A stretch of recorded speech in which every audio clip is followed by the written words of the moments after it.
नमस्कार दोस्तों, मैं मनीष कुमार आपको बहुत बहुत स्वागत करता हूं आपके अपने YouTube channel Manish study point से। दोस्तों आज है 23 अगस्त। तो 23 अगस्त की करंट अफेयर से पहला क्वेश्चन है, हाल ही में किस राज्य की सरकार ने पोस्ट कोविड-19 फॉलोअप क्लिनिक शुरू किया है? तो ये पोस्ट कोविड-19 फॉलोअप क्लिनिक ये शुरू किया है तमिलनाडु राज्य की सरकार ने। तो अभी हाल ही में तमिलनाडु राज्य का जो स्वास्थ्य विभाग है उसने चेन्नई में पोस्ट कोविड-19 फॉलोअप क्लिनिक ये शुरू किया है। तो ये क्लिनिक विशेषकर उन लोगों के लिए है जो वायरल संक्रमण से ठीक होकर दूसरी बीमारी से पीड़ित हो जाते हैं। तो ये उन लोगों के लिए ये क्लिनिक की शुरुआत की है तमिलनाडु राज्य की सरकार ने।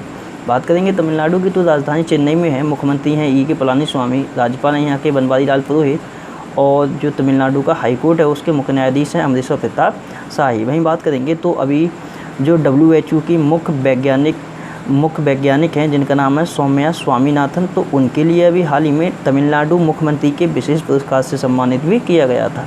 वहीं देश के पहले इलेक्ट्रिक वाहन पार्क की स्थापना कहाँ की जाएगी? तो ये तमिलनाडु राज्य में ही की जाएगी। और उससे पहले अगर बात करें तो तमिलनाडु राज्य ने अपने राज्य के जो 3 मेट्रो स्टेशन थे उनका नाम भी चेंज किया है। भाई निःशुल्क मास्क वितरण योजना की शुरुआत भी कहाँ की गई है? तो ये तमिलनाडु में ही की गई है। इससे पहले अगर बात करें तो हल्दी जो अनुसंधान संस्थान है वो भी स्थापित किया जाएगा। इस बात की घोषणा हो चुकी है और वो कहाँ स्थापित किया जाएगा? तो ये तमिलनाडु राज्य के ईरोड एक ज़िला पड़ता है जिसका नाम है ईरोड, यहाँ पर हल्दी अनुसंधान संस्थान की स्थापना की जाएगी। इससे पहले अगर बात करें तो तमिलनाडु के जो मुख्यमंत्री हैं ई के पलानीस्वामी, तो इनके लिए रोटरी फाउंडेशन की तरफ से पॉल हैरिस फेलो सम्मान से भी सम्मानित किया गया है। और अभी कुछ समय पहले RBI की रिपोर्ट आई थी जिसमें ये बताया गया था कि जो वित्त वर्ष 2020-21 में बाजार कर्ज के मामले पर शीर्ष पर राज्य रहा था, इसका नाम क्या था? तो ये तमिलनाडु ही था।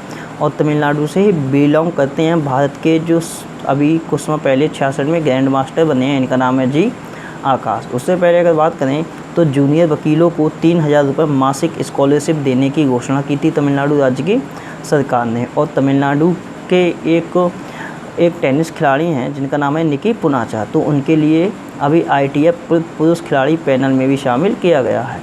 उससे पहले बात करेंगे तो तमिलनाडु राज्य सरकार ने घोषणा की थी कि जो स्टूडेंट नीट की परीक्षा नीट की परीक्षा अगर पास कर लेते हैं तो उनके लिए 10% का आरक्षण भी दिया जाएगा। उससे पहले अगर बात करें तो ग्रामीण क्षेत्रों के आर्थिक विकास के लिए ग्रामीण कायाकल्प योजना की शुरुआत की गई थी तमिलनाडु राज्य की सरकार के द्वारा। और इससे पहले अगर बात करें तो तमिलनाडु राज्य के तंजावुर नेतिवर्ग तथा इसके साथ साथ आरंबूर वुड नक्काशी को GI टैग भी प्रदान किया गया है।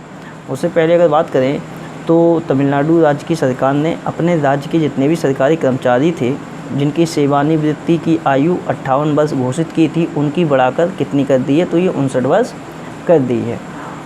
वहीं अगर बात करें तो प्रधानमंत्री कृषि सिंचाई योजना के तहत वित्त वर्ष 2019-20 में सूक्ष्म सिंचाई में सर्वाधिक क्षेत्र कवर करने के मामले में तमिलनाडु राज्य शीर्ष पर ही रहा था। बात करते हैं क्वेश्चन नंबर 2 की। तो सेकंड क्वेश्चन है,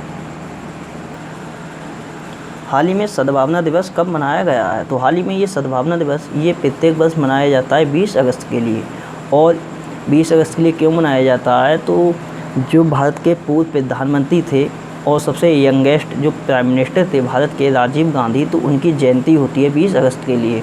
तो उन्हीं की जयंती के लिए सद्भावना दिवस के रूप में मनाया जाता है। और इस वर्ष 2020 में इनकी 76वीं जयंती थी। तो राजीव गांधी की जो जयंती होती है वो हमेशा सद्भावना दिवस के रूप में मनाई जाती है। अगर बात करें राजीव गांधी से संबंधित कुछ पॉइंटों की, तो राजीव गांधी के नाम पर ही राजीव गांधी खेल रत्न की शुरुआत की गई थी 1992 में। और सबसे पहले राजीव गांधी खेल रत्न किसके लिए दिया गया था? तो जो विश्वनाथ आनंद हैं जो कि शतरंज से संबंधित हैं, उनके लिए पहला राजीव गांधी खेल रत्न दिया गया था। उसके बाद अगर बात करें तो जो 61वां संविधान संशोधन हुआ था, 61वां संविधान संशोधन, ये संशोधन क्या था? तो इसमें जो मतदाता की जो आयु थी पहले 21 वर्ष थी वो घटाकर 18 वर्ष की गई थी, वो इन्हीं के कार्यकाल में की गई थी।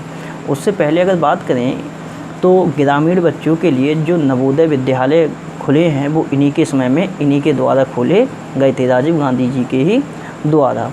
और अब बात करते हैं 20 अगस्त को कुछ अन्य दिवस भी होते हैं। तो 20 अगस्त को एक होता है भारतीय अक्षय ऊर्जा दिवस और एक दिवस और होता है जिसका नाम है विश्व मच्छर दिवस। तो विश्व मच्छर दिवस भी 20 अगस्त के लिए मनाया जाता है। और ये क्यों मनाया जाता है?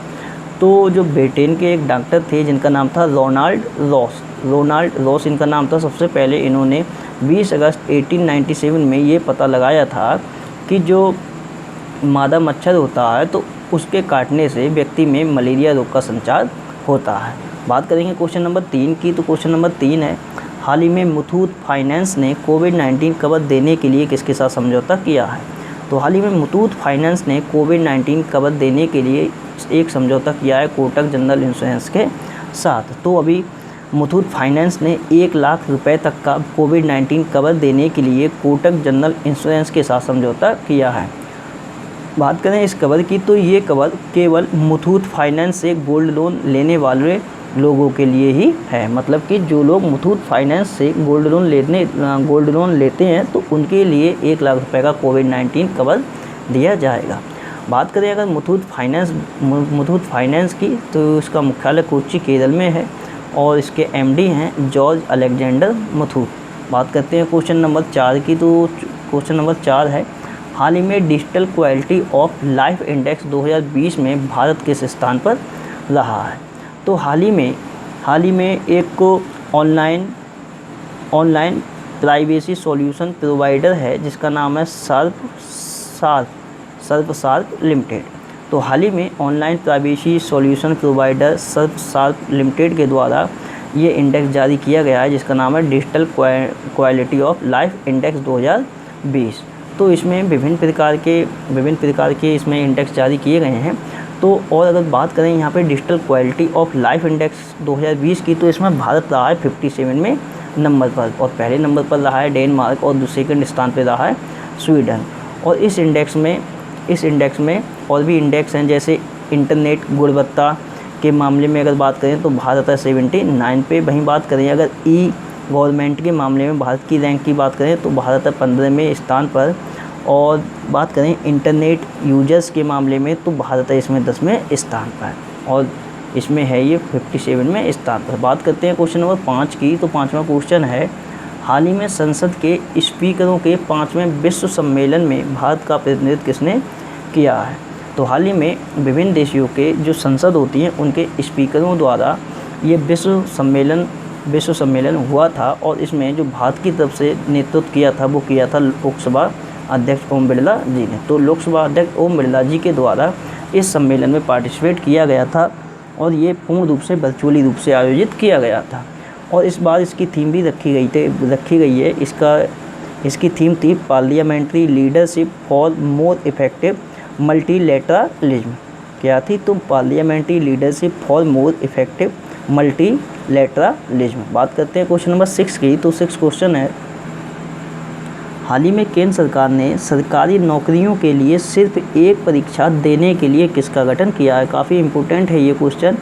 तो केंद्र सरकार ने सरकारी नौकरियों के लिए सिर्फ एक परीक्षा देने के लिए गठन किया है राष्ट्रीय भर्ती एजेंसी का, मतलब कि नेशनल रिक्रूटमेंट एजेंसी, मतलब कि NRA का गठन किया है। तो NRA मतलब कि राष्ट्रीय भर्ती एजेंसी में अभी तो केवल तीन भर्ती बोर्डों को ही शामिल किया गया है। अभी फ़िलहाल में 3 बोर्डों को शामिल किया गया है, लेकिन आगे चल के इसमें और भी भर्ती बोर्ड के लिए ऐड किया जाएगा। जैसे अभी 3 कौन हुए हैं? तो रेलवे रिक्रूटमेंट बोर्ड RRB और बैंकिंग सेवा संबंधित है IBPS और दूसरा है SST। तो ये 3 भर्ती बोर्डों को राष्ट्रीय भर्ती एजेंसी में अभी शामिल किया गया है। तो इन बोर्डों द्वारा जो अलग अलग टाइम पर और अलग अलग पदों के लिए जो अलग अलग परीक्षाएं आयोजित की जाती थी, लेकिन अब ऐसा नहीं होगा। तो फिर क्या होगा? तो जैसे कि इन बोर्डों के द्वारा जो विभिन्न पदों पर और विभिन्न समय पर जो अलग अलग परीक्षाएं आयोजित की जाती थी, अब उनकी जगह केवल एक ही टेस्ट हुआ करेगा जिसके लिए CET के नाम से जानेंगे। CET मतलब होता है कॉमन एलिजिबिलिटी टेस्ट, मतलब अलग अलग पदों के लिए अलग अलग परीक्षाएं नहीं होंगी। आप जितना स्कोर करते हैं या आपकी जिस हिसाब से रैंक आती है, आपके लिए उस रैंक के हिसाब से आपके लिए पोस्ट दी जाएगी। और ये विशेषकर ग्रुप B और ग्रुप C वालों के लिए है, मतलब कि ग्रेड B और ग्रेड C वालों के लिए है। इसमें मतलब कि A क्लास ऑफिसर इसमें शामिल नहीं है। और बात करें तो ये जो CET जो का ना कॉमन एलिजिबिलिटी जो टेस्ट होगा ये 3 वर्षों के लिए वैलिड होगा, 3 वर्षों के लिए वैलिड होगा। तो यही है, अब इसमें केवल 3 ही बोर्ड अभी शामिल किए गए हैं, लेकिन आगे चलकर इसमें और भी बोर्ड शामिल किए जाएंगे, और भी भर्ती बोर्ड शामिल किए जाएंगे। तो यही है, जो विभिन्न पदों के लिए विभिन्न प्रकार की परीक्षाएं होती थी, तो उनकी जगह सिर्फ एक ही परीक्षाएं होगी सबके लिए, और उनके स्कोर्स के हिसाब से उनके पदों की नियुक्ति की जाएगी। तो यही है, और इसके लिए लागू करने वाला पहला राज्य बन भी गया है, जिसका नाम है मध्य प्रदेश। तो इसको लागू करने वाला पहला राज्य मध्य प्रदेश भी बन गया है। बात करेंगे क्वेश्चन नंबर 7 की, तो 7वां क्वेश्चन है, 74वें स्वतंत्रता दिवस पर भारतीय डाक ने यूनेस्को के भारत में कितने विश्व धरोहर स्थल पर डाक टिकट जारी किया है? तो यूनेस्को के भारत में बहुत ही विश्व धरोहर स्थल हैं, लेकिन उनमें से 5 जो धरोहर स्थल हैं उनके लिए अभी भारतीय डाक ने इनके ऊपर क्या किया है, तो डाक टिकट जारी किया है। और ये 5 कौन कौन से हैं? तो एक अहमदाबाद शहर, दूसरा गोवा का चर्च है, गोवा का काम्ब्रेट्स है, कुतुब मीनार है, खजुराहो का स्मारक समूह है, और 5वां है पत्तडकल का स्मारक समूह। तो इन 5 के ऊपर अभी भारतीय डाक ने जो है वो टिकट जारी किए हैं। बात करते हैं यूनेस्को की, तो यूनेस्को की स्थापना 1945 में की गई थी, मुख्यालय पेरिस फ्रांस में है, और अध्यक्ष हैं यूनेस्को के, इनका नाम है ऑड्रे एजोले। बात करते हैं क्वेश्चन नंबर 8 की, तो 8वां क्वेश्चन है, हाल ही में किस बैंक ने इंस्टेंट खाता खोलने के लिए LVP डिजिगो नामक सुविधा शुरू की है? तो इंस्टेंट खाता खोलने के लिए ये LVP डिजिगो नामक सुविधा शुरू की है लक्ष्मी विलास बैंक ने। और यहाँ भी LVB का मतलब है लक्ष्मी विलास बैंक। तो ये LVB डिजिटल गो नामक सुविधा शुरू की है लक्ष्मी विलास बैंक ने। तो इस सुविधा से लोगों को व्यवसाय के माध्यम से ज़रूरी बैंकिंग का तुरंत लाभ उठाने में मदद मिलेगी। तो ये जो सुविधा है, तो इस सुविधा से लोगों को व्यवसाय के माध्यम से ज़रूरी बैंकिंग का तुरंत लाभ उठाने में मदद मिलेगी। अब चूँकि ये लॉन्च की गई है लक्ष्मी विलास बैंक के द्वारा, तो इसकी स्थापना 1926 में की गई थी। मुख्यालय लक्ष्मी विलास बैंक का चेन्नई में है, और MD तथा CEO कौन है? तो इनका नाम है सुब्रमण्यम सुंदर। बात करते हैं क्वेश्चन नंबर 9 की, तो क्वेश्चन नंबर 9 है, हाल ही में किस बैंक ने लोन अगेंस्ट सिक्योरिटीज़ नामक सुविधा शुरू की है? तो हाल ही में लोन अगेंस्ट सिक्योरिटीज़ नामक सुविधा शुरू की है यस बैंक ने। और ये सुविधा है क्या? तो इस सुविधा के माध्यम से होगा, जैसे जो आपकी बैंकों में सिक्योरिटीज़ होती है, सिक्योरिटीज़ मान सकते हैं, तो जैसे आपका फिक्स डिपॉजिट हो गया, कोई भी आपकी पॉलिसी हो गई, तो इनके ऊपर अब आपके लिए लोन मिल सकेगा। मतलब कि इन पॉलिसियों को बेचने की आपके लिए आवश्यकता नहीं है, आप इनके ऊपर लोन ले सकते हैं। या फिर ऐसे कह सकते हैं कि ग्राहकों के पास जो रखी हुई प्रतिभूति मतलब कि सिक्योरिटीज़ हैं, तो उनके बदले उन्हें लोन मिल सकेगा। अर्थात ग्राहकों को प्रतिभूतियों को बेचने की आवश्यकता अब नहीं है, बल्कि वे अब इन्हें गिरवी रखकर लोन ले सकेंगे। तो यही है लोन अगेंस्ट सिक्योरिटी नामक सुविधा जो कि लॉन्च की है यस बैंक ने। बात करते हैं यस बैंक की, तो यस बैंक का मुख्यालय मुंबई में है। MD और CEO कौन है? तो ये हैं प्रशांत कुमार। और यस बैंक की जो टैगलाइन है उसका नाम है एक्सपीरियंस आवर एक्सपर्टीज। वहीं बात करें यस बैंक की, तो अभी लोन इन सेकंड नामक सुविधा भी शुरू की थी किसने? यस बैंक ने। और युवा पे नामक एक डिजिटल वॉलेट भी लॉन्च किया था यस बैंक ने ही। बात करते हैं क्वेश्चन नंबर 10 की, तो 10वां क्वेश्चन है, हाल ही में फ्लिपकार्ट ने किस IIT संस्थान के छात्रों को वास्तविक दुनिया के उद्योग के प्रदर्शन में मदद करने के लिए समझौता किया है? तो हाल ही में फ्लिपकार्ट ने ये समझौता किया है IIT पटना के साथ। तो IIT पटना और फ्लिपकार्ट मिलकर आर्टिफिशियल में रिसर्च के लिए समझौता किया है। मतलब कि फ्लिपकार्ट तथा IIT पटना ने आर्टिफिशियल इंटेलिजेंस में रिसर्च के लिए समझौता किया है। इसमें शोधकर्ताओं को वास्तविक तौर पर उद्योग की ज़रूरतों को समझने में मदद मिलेगी। तो यही समझौता किया है फ्लिपकार्ट ने IIT पटना के साथ। वहीं बात करें अगर फ्लिपकार्ट की, तो फ्लिपकार्ट की स्थापना 2007 में की गई थी सचिन बंसल तथा बिंद्री बंसल के द्वारा। मुख्यालय कहाँ है? तो मुख्यालय है फ्लिपकार्ट का बेंगलुरु कर्नाटक में। और CEO कौन है? तो इनका नाम है कल्याण कृष्ण मूर्ति, ये फ्लिपकार्ट के CEO हैं। बात करते हैं क्वेश्चन नंबर 8 की, तो 8वां क्वेश्चन है, 11वां क्वेश्चन है, हाल ही में disloyal the true story of the former personal attorney to president of Donald Trump नामक पुस्तक किसने लिखी है?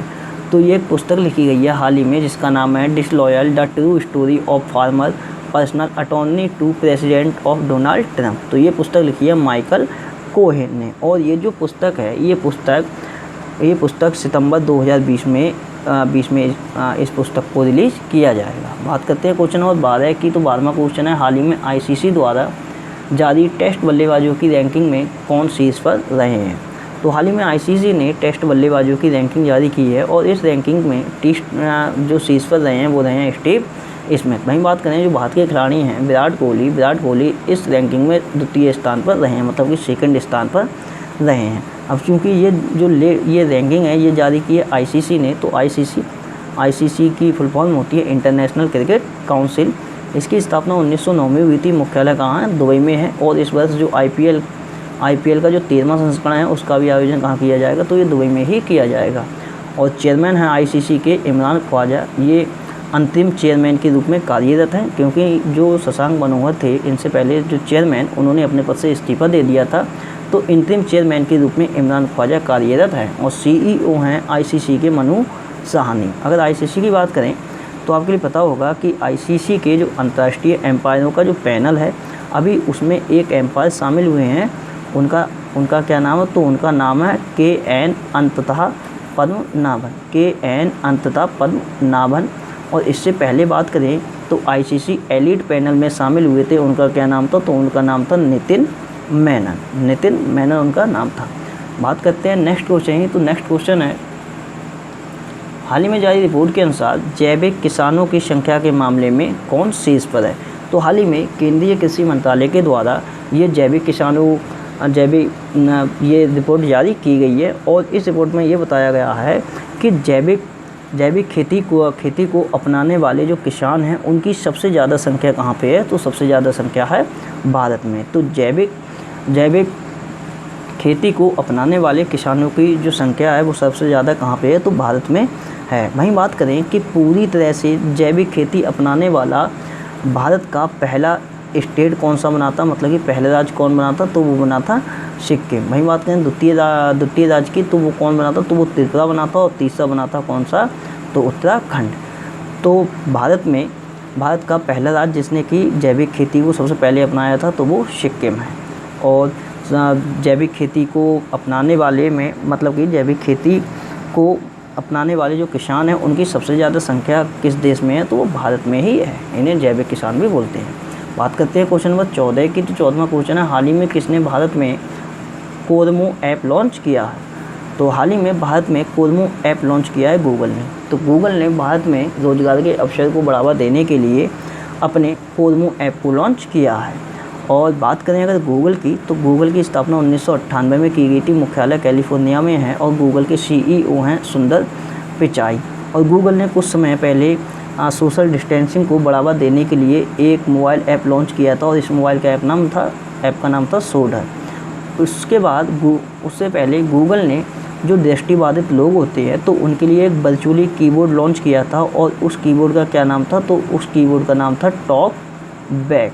उसके बाद एक पॉइंट और याद कर लीजिए गूगल से, कि गूगल ने ये घोषणा की है कि वह अगले 5 से 7 सालों के अंदर भारत में $10 अरब का भी निवेश करेगा। तो गूगल अगले 5 से 7 सालों में भारत में $10 अरब का निवेश भी करेगा। बात करते हैं नेक्स्ट क्वेश्चन की। तो नेक्स्ट क्वेश्चन है, हाल ही में किस शहर को स्वच्छ सर्वेक्षण 2020 में भारत का सबसे स्वच्छ शहर घोषित किया है? तो ये सबसे स्वच्छ शहर घोषित हुआ है इंदौर। मध्य प्रदेश का इंदौर शहर सबसे ज़्यादा स्वच्छ शहर घोषित हुआ है। और लगातार ये चौथी बार सबसे स्वच्छ शहर घोषित किया गया है। तो हाल ही में केंद्रीय आवास मंत्री जिनका नाम है हरदीप सिंह पुरी, तो उनके द्वारा जो स्वच्छ शहर हैं उनकी घोषणा की गई थी। और इसमें लगातार चौथी बार इंदौर सबसे स्वच्छ शहर घोषित किया गया है। वहीं बात करें कि जो सेकंड स्थान पर रहा है, सेकंड स्थान में सूरत शहर रहा है जो कि गुजरात में पड़ता है। और तीसरे स्थान पर रहा है नवी मुंबई जो कि महाराष्ट्र में पड़ता है।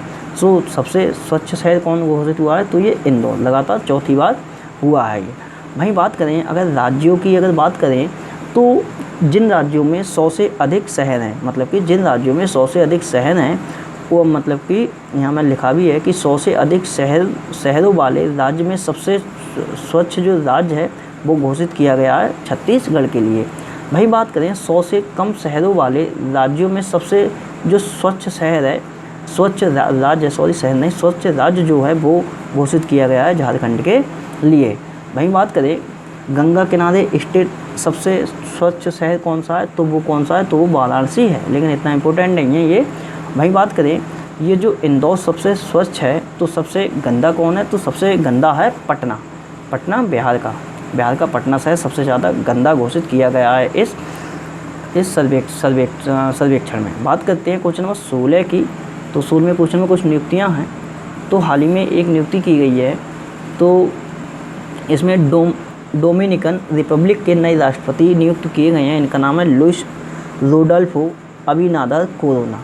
तो लुइस रोडल्फो अबिनादर कोरोना के लिए डोमिनिकन रिपब्लिक का नया राष्ट्रपति नियुक्त किया गया है। अब बात करें डोमिनिकन रिपब्लिक की, तो इसकी राजधानी है सेंट डोमिंगो और मुद्रा है यहाँ की डोमिनिकन पैसो। यहाँ की मुद्रा है। और नेक्स्ट नियुक्ति की अगर बात करें तो भारतीय उर्वरक संघ दक्षिणी क्षेत्र, मतलब कि भारतीय उर्वरक जो संघ है उसका जो दक्षिणी जोन है, उस दक्षिणी जोन के नए CMD मतलब कि चेयरमैन एंड मैनेजिंग डायरेक्टर नियुक्त किए गए हैं किशोर रुंगटा। तो भारतीय उर्वरक संघ के दक्षिणी क्षेत्र के नए CMD नियुक्त किए गए हैं किशोर रुंगटा। वहीं बात करें तो एक नियुक्ति और भी है। तो अभी हाल ही में जेड जबली, इसके लिए जी बोलते हैं, तो जी इंटरटेनमेंट एंटरप्राइजेज के अवकाश प्राप्त चेयरमैन या फिर मानद चेयरमैन भी आप बोल सकते हैं। तो ये नियुक्त किए गए हैं सुभाष चंद्रा।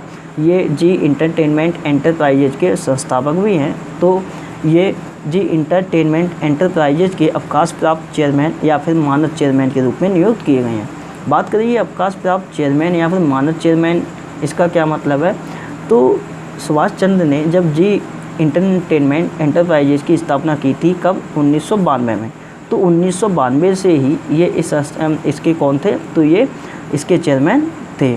लेकिन नवंबर 2019 में इनके द्वारा अपने पद से इस्तीफा दे दिया गया था और उनके बाद जो चेयरमैन थे वो आर गोपालन बन गए थे चेयरमैन।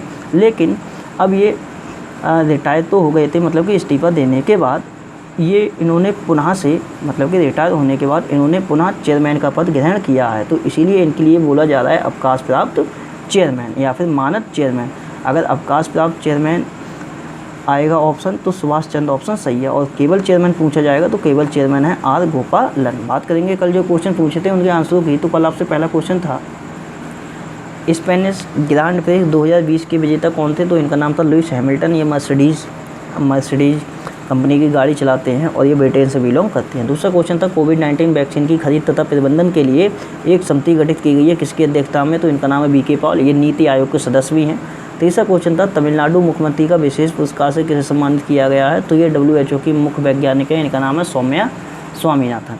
चौथा क्वेश्चन था किस बैंक द्वारा डिजिटल जन बचत खाता लॉन्च किया गया है, तो इसका आंसर था फिनो पेमेंट बैंक। पाँचवा क्वेश्चन था समुद्री उत्पाद निर्यात प्राधिकरण द्वारा क्वालिटी कंट्रोल लैब की स्थापना कहाँ की गई है, इसका आंसर था पोरबंदर, गुजरात। छठा क्वेश्चन था प्राइम ग्लोबल सिटीज इंडेक्स 2020 में भारत में शीर्ष जो शहर है वो कौन है, तो ये बेंगलुरु रहा है। और वैश्विक स्तर पर बात करें तो इसका स्थान है वैश्विक स्तर पर 26वां, और वैश्विक स्तर पर पहला जो शहर है वो है मनीला। सातवां क्वेश्चन था स्पोर्ट्स IBL ब्रांड ओकले के ब्रांड एम्बेसडर कौन बने हैं, तो रोहित शर्मा। आठवां क्वेश्चन था IPL 2020 की टाइटल स्पॉन्सरशिप किसको मिली है, तो ड्रीम 11 के लिए। नौवां क्वेश्चन था शहरी वन योजना के लिए कौन सा स्थान चयन किया गया था, तो इसका आंसर था ईटानगर। 10वां क्वेश्चन था DGOD दिवस किस राज्य में मनाया गया है, तो आंसर इसका पुडुचेरी। 11वां क्वेश्चन था मंडुआडीह रेलवे स्टेशन का नया नाम क्या रखा गया है, तो इसका नया नाम रखा गया है बनारस रेलवे स्टेशन। 12वां क्वेश्चन था इलेक्ट्रॉनिक विनिर्माण नीति 2020 की घोषणा किसने की है, तो इसका आंसर था उत्तर प्रदेश। 13वां क्वेश्चन था इंडियन सुपर लीग 2020-21 का आयोजन कहाँ किया जाएगा, तो ये आयोजन किया जाएगा गोवा में। गोवा के 3 स्टेडियम में इसका आयोजन किया जाएगा। चौथा क्वेश्चन मैंने पूछा था कि पंडित जसराज जो कि शास्त्रीय संगीत गायक थे, इनका निधन हो गया है और ये किस घराने से संबंधित थे, तो इसका आंसर था मेवाती घराना। पांचवा क्वेश्चन पूछा था सेबी मतलब कि securities and exchange board of India के कार्यकारी निदेशक मतलब कि एग्जीक्यूटिव डायरेक्टर कौन बने हैं, तो इनका नाम है जीपी गर्ग।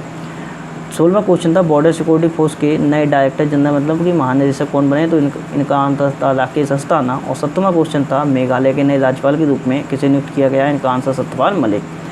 आज आपके रिवीजन के लिए पहला क्वेश्चन है, तो पहला क्वेश्चन है फुल स्पेक्ट्रम इंडियाज बार 1972 टू 220 पुस्तक लिखी गई है, इसके लेखक आपके लिए बताने हैं। दूसरा क्वेश्चन बताना है ग्वालियर चंबल एक्सप्रेस वे का नाम किसके नाम पर रखा गया है। तीसरा क्वेश्चन बताना है स्टार 2020 साइटेशन सर्टिफिकेट से सम्मानित होने वाले सामाजिक कार्यकर्ता का नाम क्या है। चौथा क्वेश्चन बताना है किस राज्य की पुलिस द्वारा अखिल भारतीय आयुर्वेद संस्थान के साथ समझौता किया गया है। पाँचवा क्वेश्चन बताना है सगुन गिफ्ट एंड इंश्योरेंस नामक पॉलिसी किसने लॉन्च की है। उसके बाद छठा क्वेश्चन आपके लिए बताना है इंग्लिश चैनल में सर्वाधिक तैरने का रिकॉर्ड अभी किसने बनाया है। सातवां क्वेश्चन बताना है पर्यटन के क्षेत्र में हाथियों की संख्या का सबसे ज़्यादा प्रयोग करने वाला देश कौन है। मतलब कि इस क्वेश्चन का मतलब ये है कि पर्यटन के क्षेत्र में सबसे ज़्यादा हाथियों का प्रयोग कहाँ किया जाता है, उस देश का नाम बताना है, क्योंकि अभी एक रिपोर्ट जारी की गई है इसके ऊपर। आठवां क्वेश्चन बताना है किस IIT संस्थान में लोक कला अकादमी का उद्घाटन किया गया है। नौवां क्वेश्चन बताना है किस मंत्रालय द्वारा स्वास्थ्य तथा आलेख नामक 2 ई-सुविधाएँ लॉन्च की गई हैं। 10वां क्वेश्चन है सबसे स्वच्छ शहर 2020 में ये कौन बना है लगातार चौथी बार। 11वां क्वेश्चन बताना है पोस्ट कोविड-19 फॉलोअप क्लिनिक की शुरुआत किस राज्य में की गई है या फिर किस राज्य द्वारा की गई है। 12वां क्वेश्चन बताना है LVB डिजिगो नामक सुविधा किस बैंक द्वारा लॉन्च की गई है। और 13वां क्वेश्चन बताना है लोन अगेंस्ट सिक्योरिटीज़ नामक सुविधा किस बैंक द्वारा लॉन्च की गई है। 14वां क्वेश्चन बताना है ICC टेस्ट बल्लेबाजी की रैंकिंग में शीर्ष पर कौन से खिलाड़ी हैं। 15वां क्वेश्चन बताना है सर्वाधिक जैविक किसानों की संख्या किस देश में है। और 16वां क्वेश्चन बताना है किसके द्वारा भारत में कोरमो ऐप लॉन्च किया गया है। तो दोस्तों ये थी आज से संबंधित सारी करंट अफेयर घटनाएं। मेरे द्वारा बनाई हुई करंट अफेयर अगर आपके लिए पसंद आती है तो मेरे चैनल मुनीष स्टडी पॉइंट के लिए लाइक करें, शेयर करें, सब्सक्राइब करें। वीडियो को टाइम देने के लिए बहुत बहुत धन्यवाद। आपका दिन शुभ हो।